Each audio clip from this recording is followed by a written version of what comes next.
Aujourd'hui, le métier d'arboriculteur, on est des artisans de la nature. Notre métier, c'est avant tout de savoir observer la nature, travailler avec elle. Voilà. Et ça, c'est un travail du quotidien, tous les jours. Là, ça, c'est le travail prioritaire. Savoir observer l'évolution de la végétation tout au long de la saison, savoir surveiller la pression des ravageurs, au quotidien également, suivant les saisons, on a des ravageurs différents, des maladies. Aujourd'hui, on a aussi des outils informatiques, on a des technologies modernes pour nous aider à mieux appréhender la pression et les attaques des maladies. Et enfin, en dernier recours, bien sûr, on peut réaliser des interventions phytosanitaires. Aujourd'hui, ce sont des interventions raisonnées qui découlent uniquement de ces observations. Voilà, des interventions très raisonnées.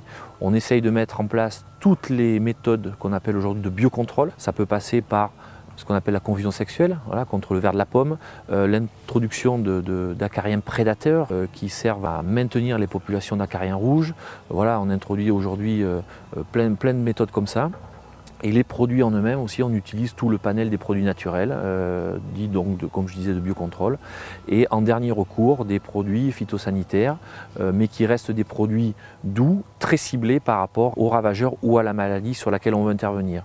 Aujourd'hui, on soigne nos plantes. On intervient très modérément, de manière très ciblée, voilà, en sorte de maintenir un équilibre dans notre verger. Et l'équilibre, voilà, aujourd'hui, c'est la nature qui nous fait vivre. Et notre métier, c'est de produire, oui, des fruits, mais c'est de maintenir cet équilibre, puisque c'est grâce à cet équilibre qu'on peut obtenir des fruits de qualité dans un environnement préservé.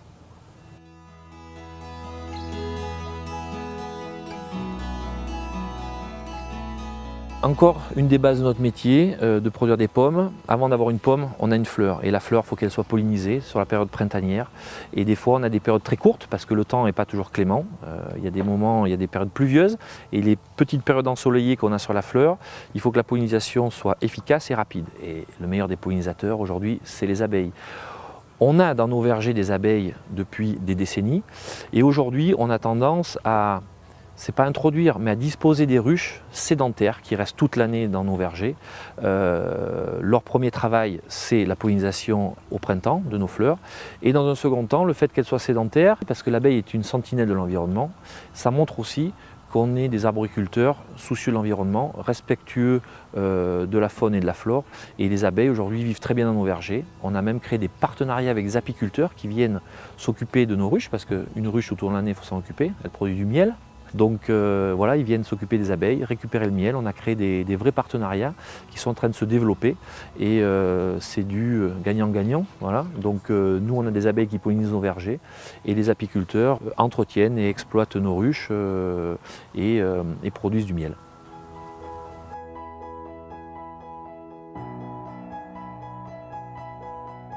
Shutterstock Music. Oui, effectivement, en 2017, on a mis en place une charte qui a été faite en collaboration avec des associations de riverains, des associations de médecins, des associations de protection contre les produits phytosanitaires. Donc c'est une première en France. On a collaboré et on a mis en place une charte.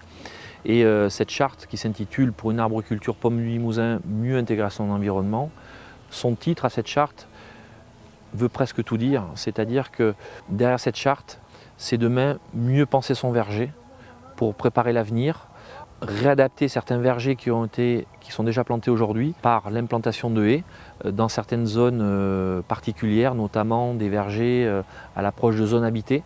Voilà, donc l'objectif, c'est d'avoir une meilleure protection de ces zones et la haie a aussi d'autres vocations et notamment des vocations de biodiversité. Donc voilà, c'est du gagnant-gagnant et on a travaillé pendant presque 2 ans sur cette charte et aujourd'hui c'est une fierté de pouvoir dire qu'on est les premiers à avoir mis en place une telle démarche.